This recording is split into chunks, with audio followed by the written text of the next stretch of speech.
Hi Pisces, it's Denise with Divine Soul Astrology, and today I'm here to do a reading really for Pisces, Sun, Moon, and Rising for the new moon in Taurus, right, which happens May 16th, and it is at 8:01 Universal Time, which is 1:01 p.m. here on the West Coast. And please check for your time, the West Coast in the United States, you guys, but please check for your own time around the world. All right, so the new moon is always exciting. We're planting new seeds, new ideas, new goals, perhaps. Also transitioning, right? Yeah, it can be transitioning. So we have the new moon for you, Pisces, showing up in your third house of goals. This is the third house of your thinking, learning, communication, ideas, your skills, and your willpower. It's also about siblings, extended family, short distance trips, and whatever is familiar to you, the neighbors, or just things that you do all the time, kind of the same way. That is the familiar as well. So that is the third house. So interesting. You could be really kind of thinking about changing like new goals and things like that, right? Now, Taurus is associated with material gain or material comfort is the best way to say that. It also has to do with our financial stability and our well-being, and honestly, how that kind of ties in there. Our possessions, yeah, our food and nature, our values, because our values have everything to do with our well-being. They sure do. It's also about perseverance. Remember that Taurus is ruled by the bull, and he is determined to get the bullfighter. I mean, that's one example, right? Which in Spanish they call the matador, which is the killer. Yeah, oh, geez, right? But and Taurus also rules self-worth and well-being. Kind of mentioned well-being there, right? It's also sensuality, yeah, and the senses. Yeah, Taurus rules the senses. All right, so we have that in your third house. And Venus is the ruler of the full moon. Venus right now is in Gemini. And so I have you here on the ascendant if you'd like to look at the chart, right? Here you are, Pisces, right? Let's get the little pen out. Why not? Just for fun. Here and here you are.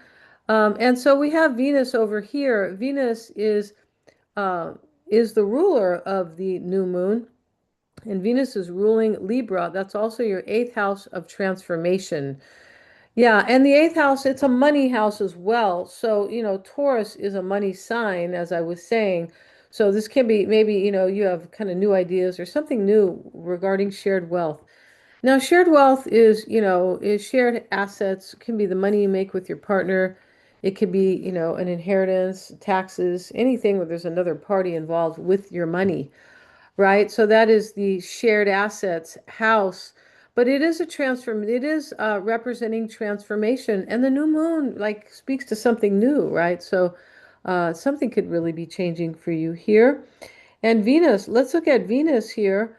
Venus is sitting in your fifth house of self-expression. This is the house of your authenticity and how you shine and kind of being who you are.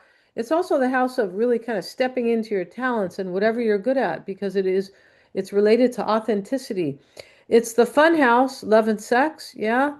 And it is. And so it's also about children, entertainment, and, how we have fun and things like that, and hobbies, recreational activities. Also, the teaching of children. So, maybe you're doing something like that. That could be the case here. And Venus is, let's talk a little bit about Mercury, which is right here. Let me turn this pen off. I don't like it. Let's go back to actually Venus because we're not done really with Venus, right? Mercury is very important because it is conjoined with the new moon. But Venus is here and it is, making a sextile here.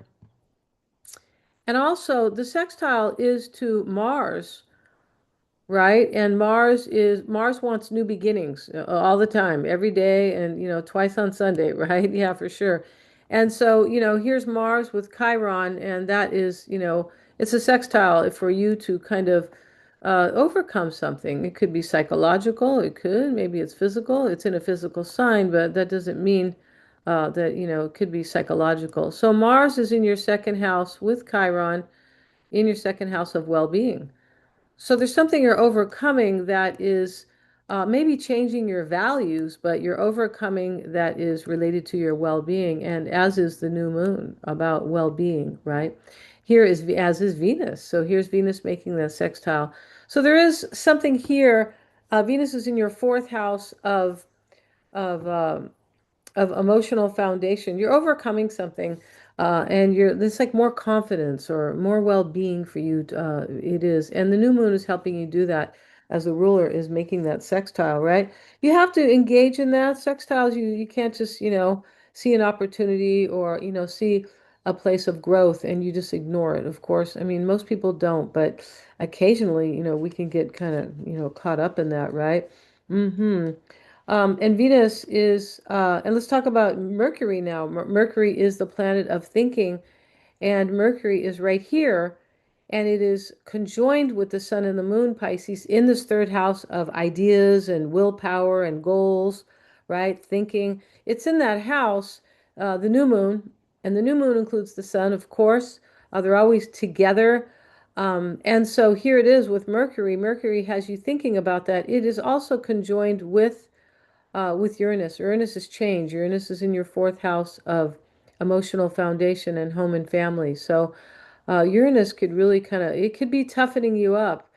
It can, and it can be toughening all of us up, right? But yours happens to be, it is actually, but yours happens to be in home and family or your emotional foundation. What keeps you safe?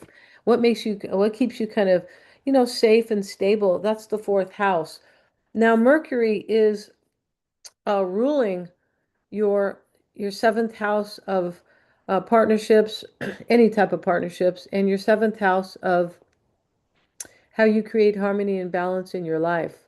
So Mercury is ruling that. There's something here you're doing here to kind of create more inner harmony, maybe with somebody else, because Venus, can be about love as well. And yeah, and there is a square there too from Mercury, and it is saying, hey, just kind of let go of that, right? Let go of lack or something that's kind of been, kind of like in your, that in that seventh house. But this south node can be lack. It is something that we're supposed to move away from. It sure is. All right. That is why the tail here, in my opinion, is downward. It's like a lower vibe. Yeah, and so now we have Mercury as well. Mercury is making this sextile uh to Vesta, all right, in your second house of well-being. And Mercury is kind of giving you an opportunity there to create more well-being for yourself. Vesta is associated with Libra, harmony and balance. But Vesta is more about how what we are quietly devoting ourselves to as well. So you could be, possibly doing that, right? Um, and so also, let's see where Mercury was ruling that seventh house of relationships, also that fourth house where Venus sits. And yeah, you're definitely thinking about change and how that can help you create more stability in your life with Uranus in that fourth house, conjoined with Mercury, right?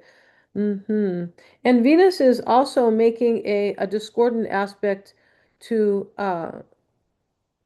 to your natal Neptune, right? So Neptune is your modern ruler. Jupiter is your traditional ruler. It sure is. But Neptune is here, and Venus is making the square. Let's look at the square. It is right here. So the square is asking you to do something. It's kind of asking you, it's to make an adjustment. It can be uncomfortable, right, inwardly, but this square is asking you to make some type of like a change or something in order to, an adjustment so you can bring that well-being to you, right? Pisces is concerned with well-being. We all are, trust me. But Pisces is compassionate and cares about others, So yeah, and it's a water sign, very, very very intuitive. So you guys got this basically, Pisces, you do. Let's see if I also have anything for you here. Yeah, I will look one more thing. Yeah, we have this we also have Venus moving into your fifth house of self-expression on the 19th, right? And that will be supporting your talents and your own authenticity and just kind of who you are being authentic about yourself, right? And this Neptune here with the square, I left this out, but this Neptune square here, it is also kind of telling you, make an adjustment in your life, but don't fall into any doubts or fears. Believe in yourself. It's in the sign of the self, Pisces, all right, which is Aries. All right, so thank you so much for joining me here, Pisces. If you've enjoyed my content, please like, share, and subscribe, and hit the little bell, and you'll be notified of my next upload. I also have a lot of readings on my website. A lot, they're all for empowerment. I'm all for that. They sure are. And yeah, and so if you'd like a psychic reading with me, I'm also a psychic. I've done many, many psychic readings for clients from my tarot channel, which is listed below as well. I'm not so focused on I'm not as focused on my tarot channel anymore, but um, you can see, yeah, if you'd like to check that out, you can check that out. Check out my website for readings. Very awesome. Thank you so much, you guys, for joining me here, and I'll see you in the next one.